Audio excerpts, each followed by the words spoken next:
제가 이렇게나 엄마 말 잘 듣는 효자와 결혼한 줄은 몰랐네요. 이혼하고 나서 제대로 깨닫습니다. 무슨 말이냐고요? 제 기막힌 이야기 한번 들어봐 주시면 감사하겠습니다. 저는 이혼했어요. 이혼녀 된 지 한 9개월 정도 되었고, 다행인지 전 남편과는 아이가 없어서 저 하나 마음 정리 잘 하면 될 일이네요. 저는 약사입니다. 번화가는 아니지만 서울 한 골목에 약국을 낸 지 5년 정도 되었어요. 약대 졸업하고 폐의 약사로 몇 년 일하다가 큰 맘 먹고 개국을 했죠. 대출도 좀 많이 받았지만 운 좋게도 제가 운영하는 약국이 엄청 잘 되어서 폐의 약사를 고용해야 하는지 고민할 정도로 문전성시를 이루었죠. 제가 아무리 바빠도 고객 한 분 한 분 눈 마주치며 정성껏 설명을 해드리는 게 감사하게도 입소문이 났는지 멀리서도 찾아와 주시는 단골 고객분들이 정말 많습니다. 임대료 등 고정 지출 비용 제외하고도 제법 수익을 많이 냈고요. 제 월 순이익은 적게는 800만 원, 많게는 1000만 원 이상 정도입니다. 주변에 큰 병원도 없고 작은 병원 2~3개인데 이 정도면 진짜 순이익 진짜 많이 남기는 편입니다. 많이 바쁘죠. 그래도 요령껏 혼자 잘 운영해 왔습니다. 3년 전 제 약국에 다리를 절뚝거리며 어떤 남자분이 들어왔습니다. 자전거를 타다가 연석에 걸려서 넘어지셨다며 타박상과 상처를 치료할 수 있게 약을 좀 달라고 하시더군요. 피가 많이 흘렀고 한눈에 봐도 많이 아파 보여서 바로 응급실 가셔야 한다고 하니 무처럼 쉬는 연가인데 병원에서 시간 낭비할 수 없다며 대충 치료하겠다고 우기시더군요. 제가 일단 급한 대로 처치를 도와드렸고 엑스레이라도 찍어보셔야 한다고 우겼습니다. 그 모습에 그 남성분이 뭔가 감동을 받으셨나 보더라고요. 그 다음날 꽃을 들고 찾아오셔선 어제 치료 감사하다며 저에게 연락처를 주시더군요. 그렇게 저희 인연이 시작되었습니다. 제 약국 근처 오피스텔에 살면서 중견기업 다니는 저보다 1살 연하의 남자였고 저희는 보통의 연인들처럼 그냥 잘 사귀었습니다. 저도 성격이 무난한 편이고 남자도 자상하고 사귀면서 별다른 문제점도 없어 보였거든요. 2년 정도 사귀면서 정도 많이 들었고 특히 남자 쪽에서 결혼을 서두르셨습니다. 저도 남친 부모님을 2~번 만나 뵈었는데 아버님은 조선업 쪽에서 일하시다 이제 막 은퇴하신 지 얼마 안 되셨고 어머님은 평생 전업하셨다고 하더라고요. 굳이 조건을 따지고 싶진 않았지만 저희 친정이 남친 쪽보다 2배 정도 경제적 사정이 넉넉했고 남편보다 제가 훨씬 벌이가 좋았지만 남편도 정년이 거의 보장되는 직업이었기에 그런 점을 생각해서 부모님이 허락해 주셨습니다. 아래로 여동생이 하나 있는 저와는 달리 남친은 외동이었고 그래서 그런지 부모님의 사랑을 듬뿍 받으며 자란 것 같더라고요. 애교도 많았고요. 아무튼 그런 남친과 수월하게 결혼했고 신혼집은 양가 부모님께 손 벌리지 말자고 둘 다 합의해서 서로 번 돈 반반 정도 부담해서 적당한 신혼집에서 행복한 결혼을 시작하게 되었습니다. 남친은 중견기업의 대리였고 부서 특성상 야근이 좀 많았습니다. 저와 처음 만나던 그날도 3주 만에 처음으로 쉬는 날이었다고 했고요. 그 생활을 3년 정도는 더 해야 안정적이고 비교적 일하기 쉬운 부서로 발령이 난다고 하더라고요. 그래서 남편은 신혼 때부터 정말 바빴죠. 저는 아침 8시쯤 약국 문을 열고 오후 8시 정도에 닫습니다. 저도 약국에 오래 머물기 때문에 남편이랑 대화 한 번 못하고 3일이나 지나간 날도 몇 번이나 되었어요. 그런 남편을 위해 저는 몸에 좋다는 영양제를 골라 먹이고 남편보다 비교적 시간이 있는 제가 보양식이나 맛있는 야식을 만들어 놓는 등의 내조를 했죠. 저도 약국하느라 너무 바쁘고 힘들었지만 말이에요. 여보, 나 왔어. 자기 왔어? 고생했어. 일하느라 너무 힘들어. 그래, 3년만 더 고생하자. 저희는 이렇게 밤에 2시간 정도 얼굴 보며 대화하고 잠드는 날들이 많았죠. 조금 다른 것은 결혼하기 전에는 그래도 본인 직업에 대해 자긍심도 있고 일하는 것에 대해 불평, 불만은 없었기에 그런 남편의 프로페셔널한 모습이 저는 너무 멋있었거든요. 그런데 결혼하고 나서부터 일이 힘들다고 매일같이 노래를 부르더군요. 그러던 어느 주말 모처럼 남편에게 시간이 나서 오랜만에 시댁에 가게 되었습니다.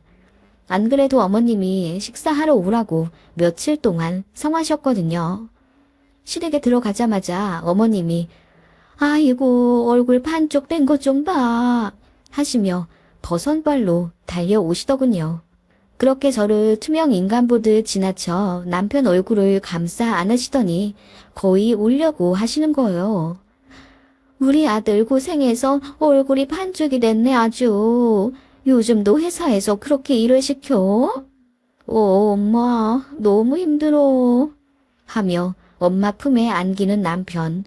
제 앞에서는 그래도 의젓한 모습만 보이려고 하는 남편이지만 이렇게 어머님 앞에서는 영락없는 외동 아들처럼 어리광을 부리곤 했습니다. 장녀인 저는 솔직히 그 모습이 잘 적응되진 않았지만 집마다 분위기가 다르니까요. 그냥 귀여운 외동아들 애틋하게 여기시나 보다 생각했죠. 솔직히 결혼 때는 이런 모습을 최대한 자제하신 듯해서 모자 사이가 이 정도인 줄은 몰랐습니다. 그래서 제가 우스갯소리로 남편에게 말한 적도 있어요. 난 자기가 이렇게 새끼강아지처럼 어머님 따르는 사람인지 몰랐어. 그전에는 안 그랬잖아. 자기도 인정하지? 어허, 아니 엄마가 평소대로 하면 여보 도망갈 거라고 그러지 말라고 하시잖아. 뭐? 그게 무슨 말이야? 엄마도 다 알지. 젊은 여자들이 시어머니 불편하게 생각하는 거. 뭐야, 그럼 연기한 거였어? 연기라기보다는 현명하게 대처한 거지. 아니 그렇다고 이게 문제될 건 또 아니잖아. 그치? 하며 특유의 애교를 떨며 대화 주제를 바꾸는 남편이었습니다. 맞아요. 남편 말대로 모자 사이가 좋은 게 저한테 피해가 되는 것도 아니고 하나뿐인 아들 그렇게 사랑하시는 건 당연하잖아요. 그냥 좋게 생각했습니다. 다만 결혼하고 시간이 지날수록 저를 좀 투명인간 취급하신다는 느낌이 있어서 슬슬 기분이 언짢아지려던 참이었죠. 남편과 시댁에서 식사를 하는 내내 어머님은 다른 날보다 유독 남편을 더 챙기며 불쌍한 우리 아들 얼마나 고생하길래 얼굴이 이렇게 됐어 하시며 남편 얼굴이며 손을 연신 쓰다듬곤 삼계탕 살을 발라서 남편 밥그릇에 주시기 바쁘셨습니다. 진짜 민망하더라고요. 그리고 솔직히 남편이 살이 진짜 빠진 것도 아니고 제가 잘 챙겨 먹여서 그런지 오히려 살이 조금 쪘거든요. 요즘은 전보다 퇴근도 빨리 하게 됐고요. 어머님, 그래도 3년만 고생하면 이제 좀 편한 부서로 발령난대요. 너무 걱정 마세요. 그 말에 저를 확 째려보시더니 차갑게 말씀하시는 겁니다. 편한 직장이 어디 있니? 너처럼 혼자 일하는 사람은 직장 생활 하는 사람 절대 이해 못한다. 봐봐, 얘 반쪽이 됐잖아. 넌 얘가 딱하지도 않니? 어머님, 근데 그렇다고 해서 남편이 진짜 살 빠진 것도 아닌데 너무 심려가 깊으신 거 아니세요? 몸무게는 오히려 늘었어요. 저희 매일 어플로 재서 기록하거든요. 그 말에 어머님이 수저를 탁 놓으시군. 내가 엄마인데 우리 애 상태도 제대로 모를까봐 전이랑 낯빛부터가 달라졌다고 하며 벼랑간 짜증을 내시길래 남편이랑 시아버지가 진정하라고 말리셨습니다. 저도 당연히 기분이 너무 나빠졌죠. 저는 뭐 고생 안 하나요? 아무리 어머님 자식이지만 그렇게 시댁에서 대놓고 차별 아닌 차별을 받으니 너무 심란하더라고요. 이게 말로만 듣던 시집살이의 시작인가 싶어서 속상했고요. 그렇게 안 좋은 분위기로 식사가 끝났고 저도 끝까지 냉랭한 상태로 집에 올 수밖에 없었습니다. 남편이 내내 제 눈치를 봐가며 엄마가 오늘따라 예민하셨다. 며느리인 여보가 이해 좀 해줘라. 부탁한다. 하며 사과를 했고 일단락 되었던 날이었습니다. 어느 날 약국으로 출근해서 아침 청소를 하고 있는데 어머님으로부터 전화가 왔습니다. 문 열었니? 네, 어머님. 아침부터 무슨 일이세요? 우리 아들 오늘은 몇 시에 출근했니? 7시 반쯤 나갔어요. 그건 저한테 왜 물으세요? 남편한테 전화 자주 하시는 걸로 알고 있는데. 애가 바빠서 통화하기도 힘들어 요즘은. 하시더니 또 아들 고생한다며 저한테 녹돌이를 하시더군요. 정말 어머님 얘기만 들으면 저는 뭐 약국 날로 먹으며 일도 안 하고 편하게 돈 버는 사람 같고 남편은 고생 개고생하는 불쌍한 근로자인 줄 알겠어요. 아무튼 어머님 말씀에 저도 이번에는 발끈해서 어머님, 저도 힘들어요. 약국에 진상도 많이 오고요. 매출 내느라 저도 머리 싸매며 고민하고 어쩔 때는 5시간 동안 의자 한 번 못 앉고 손님들 응대할 때도 많아요. 약국이 저한테는 전쟁터예요. 저번에 약국 오셔서 보셨잖아요. 저 바쁘게 일하는 거. 그래도 네가 사장으로 있는 거랑 우리 아들처럼 누구 밑에서 일하는 거랑 또 다르지 그게. 어머님, 그래서 저한테 무슨 말씀을 하고 싶으신 거예요? 남편 더 잘 챙겨주라는 말씀인가요? 그거라면 저도 충분히 노력하며 잘 해주고 있어요. 나는 네가 돌직구 날려서 참 좋다. 그래, 말이 나왔으니 하는 말인데 너 월 매출도 높고 거의 2사람 월급 이상 벌지 않니? 네, 지금은 그렇죠. 언제 매출 떨어질진 모르지만. 굳이 우리 아들이 일을 해야 하나 싶어서 말이야. 나는 줄곧 그렇게 생각해왔어. 너도 아침에 문 열고 청소하고 그러는 거 힘들잖아. 그거 우리 아들 시키고 1시간 더 자고 약국 나와. 어떠니? 네? 청소하는 거 전혀 안 힘든데요? 그럼 남편을 퇴사시키라는 말씀이세요? 그래. 어차피 네 반도 못 버는데 뭐하러 죽을 똥 살똥 회사 다니게 냅두냐. 그냥 관두라고 해. 네가 벌어도 충분하잖니. 어머님, 아무리 그래도 그렇죠. 창창한 나이에 벌써 백수로 살려고요, 남편을. 엄밀히 말하면 백수는 아니지. 약국 문 열어 아침 청소하고 저녁에 너 데리러 가면서 문 닫아주고 그러는 거지. 어머님 말에 제가 너무 벙쪘어요. 그리고 솔직히 진짜 화가 났죠. 그래서 제가 물었습니다. 그럼 남편을 전업주부 시키라는 말씀이세요? 저는 뭐 크게 선입견이 없어서 남자가 주부해도 상관은 없다고 생각하는데요. 지금 아이도 없고 남편이 집에서 집안일만 하기에는 너무 건강하고 젊지 않나요? 제가 어금니를 꽉 깨물며 말씀드리자 어머님이 이러시더군요. 전업주부? 야야, 고추 떨어진다.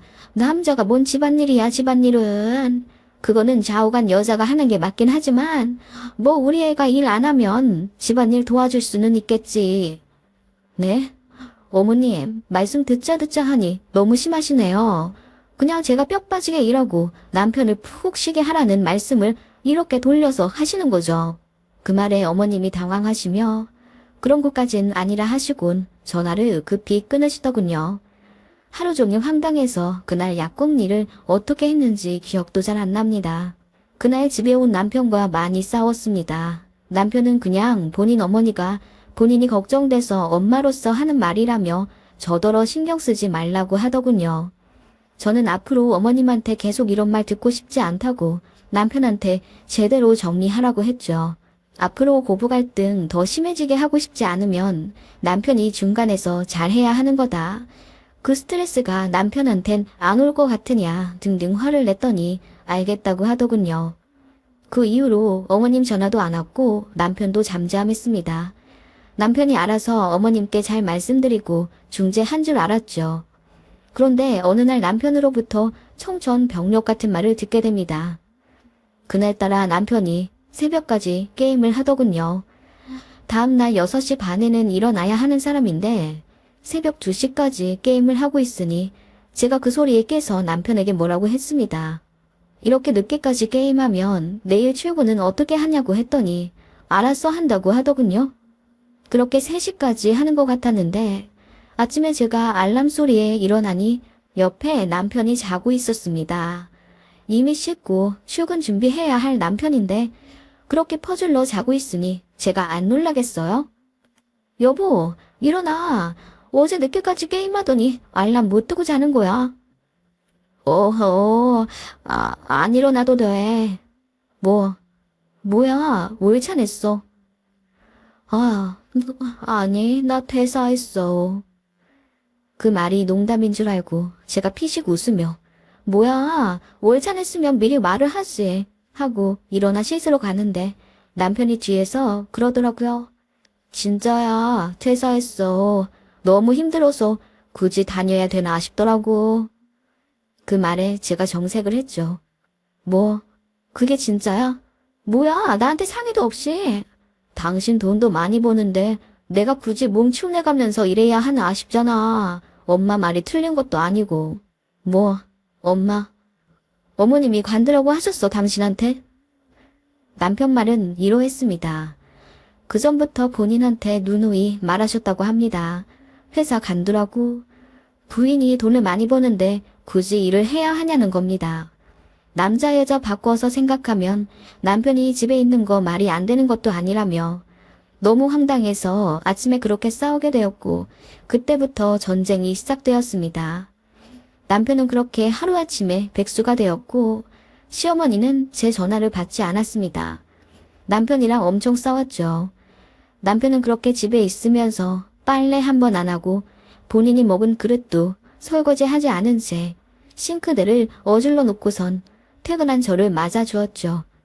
진짜 간만에 휴식이라며 새벽 3, 4시까지 게임을 했고 제가 출근한 때는 눈도 제대로 못 뜨며 침대에서 일어나지도 못했습니다. 그 꼴을 2주 정도 보니까 열받더라고요.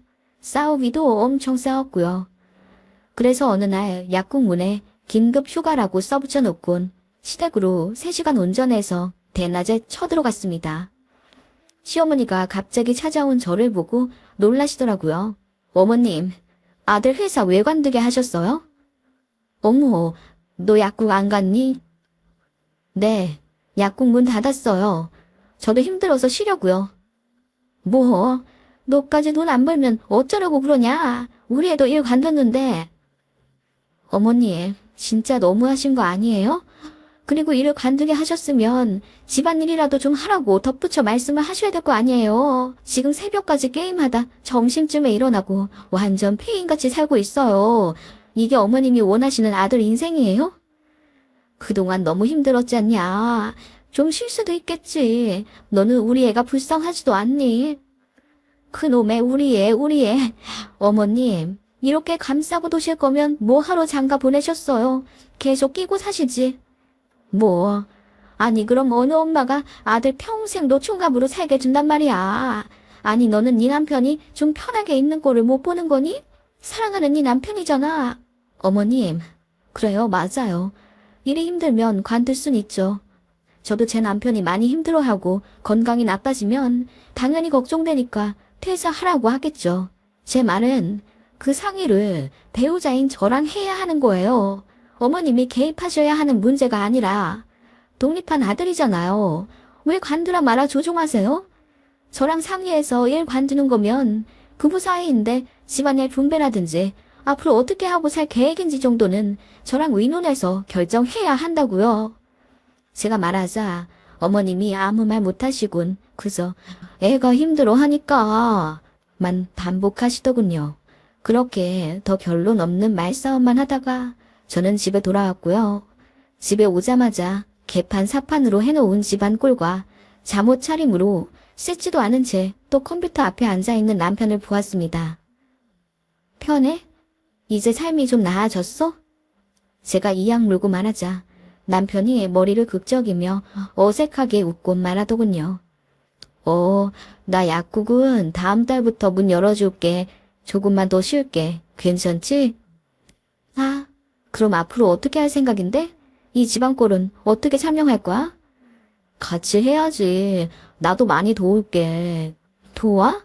뭘 도와? 자기 말은 그럼 내가 약국에서 12시간 일하고 돌아와서도 자기 저녁을 차리고 집안일까지 해야 한다는 거야? 자기는 하루 종일 쉬다가 내가 오면 집안일 조금 거들고. 아니, 그리고 자기 약국 매출도 내가 좀 관리해주고 뭐 그런 거지. 내가 공과금도 낼게. 그 정도는 할 수 있어. 남편 말에 정내미가 확 떨어지더군요. 자기 엄마 말 듣고 저랑 상의도 없이 홀라당 회사 관둬버린 남편이랑 제가 무슨 이유로 100년 해로를 꿈꾸며 살겠어요? 게다가 이런 책임감으로 아빠 노릇이나 제대로 할런지 저는 도저히 모르겠더라고요. 이혼하자고 했습니다. 꼴도 보기 싫으니 남편 보고 나가라고 했고 남편이 범쪄 있다가 뒤늦게 빌더군요. 미안하다고. 됐다고 하고 니네 집 가라고 했습니다. 니네 엄마한테 가서 편하게 엄마 밥 먹고 게임하고 그러고 살으라고. 울고불고 바지가랑이 붙잡고 비는 거 강제로 짐 싸서 밖에 내쫓았습니다. 그리고 남편이 시댁으로 갔는지 시어머니께 문자랑 전화가 빗발치듯 오더군요. 처음엔 화내며 이게 무슨 짓이냐고 뭐라 하시더니 제가 계속 씹자 미안하다고 아들 다시 직장 구하게 하겠다고 하시더군요.